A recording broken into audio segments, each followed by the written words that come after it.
السلام عليكم ورحمة الله وبركاته وإن سلام يا صومالية إيميل البوت دافعها أدونك أتكجوكتان سلام دي رنكدي برنامج كان وحود دارن يهي أما أن كجاه لنا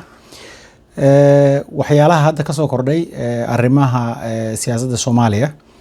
وهذا ودن بيسي نكي أدلو هذا الهي أها عبد علي الراجع ولو ديدي أسجع يديار دولة السعودية بقى إنه تجان مقالة كسمايو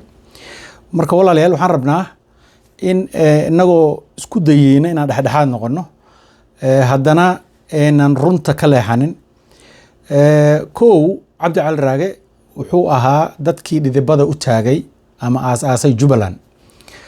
Jubbaland dhibaato far badan baa laga soo maray aasaaskeedii ama in ay meeshaas la qabto ama la xoreeyo raggii ugu horeeyay ee xoolo iyo xoogba ku bixiyay ayuu kamid ahaa cabdi cali raage dadka meesha degan jubooyinkan aad bay u yaqaanaan after some time asaga iyo ninkii ahaa madaxweyne Axmed Madoobe way isgafeen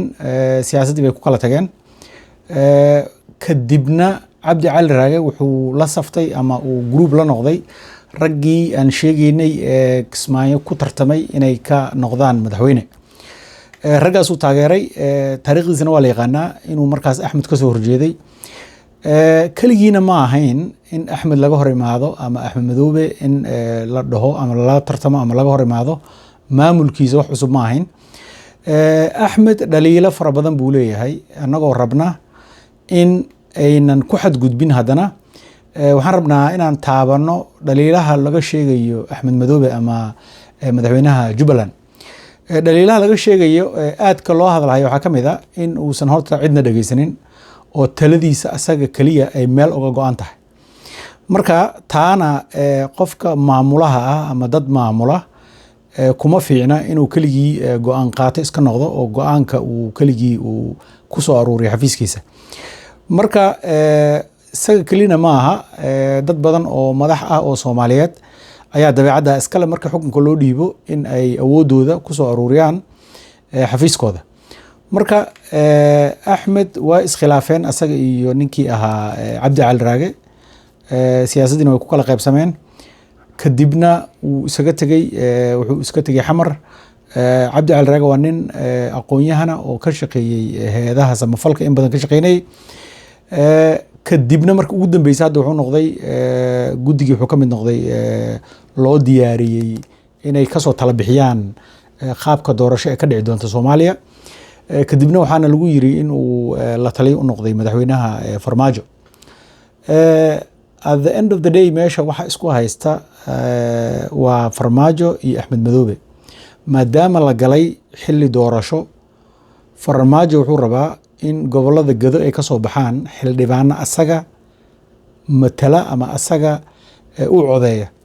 meesha dhanka kale Axmed Madoobe uu tabanayo in Gado ay ka tirsan tahay maamulkiisa lagana gacan maroojiyay uuna rabo Farmaajo inuu meesha asaga ka soo saaro dad isaga markaas doorashada soo socota ku doorta meesha marka horta waxa is haya waa Axmed Madoobe iyo Farmaajo dadka kale oo dhan waa collateral damage wax la dhaho oo dhibaatada labadan nin isku hayaan baa dadka kala gaaraya waa ka xunnahay cabdi cali raage oo aan nina naqaano ah in laga celiyo diyaaradii uu la socday Kismaayo ani mana qabo in Axmed uu asaga toos uu arinkaas ugu lug leeyahay laakiin maamulka iyo dadka la taliya Axmed ayaa aad shaqo ugu leh oo ka shaqeeyay in cabdi cali raage diyaaradiisa laga celiyo Kismaayo marka maamulka Jubbaland waxaan ka rabnaa in horta ay apology ka bixiyaan wixii dhacay haddii diyaaradda ay iyagu celiyeen ay apology cad ka bixiyaan loona ogolaado cid walba oo rabta inay ka tartanto jubbada hoose ama jubbada dhexe oo u tartanta kursiga markaas reerkooda uu meesha ku leeyahay Soomaalida waa iska qabaa'il hadda oo barnaamijkii la rabay ee ahaa one man one vote inuu dhaco oo dadku is doortaan lama diyaarinin lagamana shaqeynin marka waa lagu qasban yahay inay qabaa'il wax doortaan marka haddii haddana qofkii oo qabaa'il haddana hoos tagayo odayaal iyo raba inuu kursi ka soo qalqaashado loo diido magaalooyinku tagi lahaa waa ceeb inteeda la eg marka waxaan ka rabnaa maamulka Jubbaland inay isku noqdaan ay saxaan khalad weyn baa ka dhacay meeshaas khaladkaa weyn inay saxaan ay u ogolaadaan cid walbo oo jubbooyinka u dhalatay oo rabta inay ka tartanto inaan albaabada laga xirin oo loo ogolaado inuu qofkaa imaado ka dhex kaambeyn gareeyo Kismaayo gudaheeda haddii kale waxay noqonaysaa Kismaayo ama Jubbaland maamul hal nin leeyahay bay noqonaysaa taana waa waxaan ka digaynay in badan oo maamulka aan rabno maamul la iska dhaxlo ragga aqoon-yahaniinta ah ee u dhashay gobolka ay imaadaan oo matalaan ummadooda maamulka maamul aan saa ka rabno waaye laakiin ma ka rabno maamul hal nin intuu qabsado la iima soo geli karo uu magaalada u dhaho maamulkaas noocaasa waa maamulka aanan anagu kasoo horjeedin rabin marka si Jubbaland loola shaqeeyo ama wax ay rabto loogu hirgeliyo ama loogu fududeeyo waa in ay iyaduna ogolaataa at least xaqa uu qofka muwaadinka ah uu u leeyahay inuu dhulkiisa tago dadkiisa la hadlo lana doorto waxaa kaloo aan maqlaynay warara iyaguna niman xildhibaano raadinaya oo u socdo gado in laga celiyey airbortka aadan cadde iyadoo laftirkeeda waa ceeb kale oo u soo hooyatay ummadda Soomaaliyeed waxaan rabnaa qof walba oo xildhibaana ama ha ka soo horjeedo Farmaajo ama ha ka soo horjeedo Axmed Madoobe in loo ogolaado inuu ka tartamo gado iyo Kismaayo labada meel ee hadda ay doorashada ka dhacayso in labada meel bay noqoto laba meel oo dadka tagi karaan kana tartami karaan daadis marka arrinka aan rabay inaan inta ku soo koobo waay waxaan filayaa dowladda ayaa hadda barnaamijkan doorashooyinka nambarra isku toosisanaysa laakiin waxaan filayaa in ay ka quusatay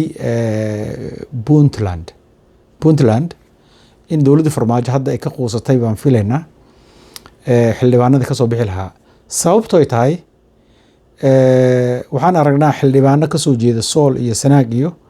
oo ka cabanaya Puntland in ay faragelin ku hayso sidii xildhibaanada aysan u soo bixi lahayn marka niman yahow waxaan waa iska qabaayil waxaan rabnaa in qabiil walbo ninka ay rabaan ay soo doortaan oo gacan muruujin aan lagu sameyn sababtoo ay tahay haddii qofka loo diido xaqa uu leeyahay waxa imaanaysa in berri waxa la raadinayo oo ah qarannimo aan la helin oo fidnada ka dhalatana waxyaalo ka waaweyn waxa hadda maanta na haysta ay dhacaan marka waa idin salaamayaa intaas yar baan rabay inaan kusoo ganaanoodo hadalkayga haddii aadan weli subscribe noo saarin channelka subscribe noo saar haddaad noo saartayna waad mahadsan tahay waxaan rabnaa in aan content fiican halkan kusoo gudbino wixii xiriirana commentigaad nagula wadaagi doontaan insha allah waa idin salaamayaa asalaamu calaykum waraxmat ullaahi wabarakaatu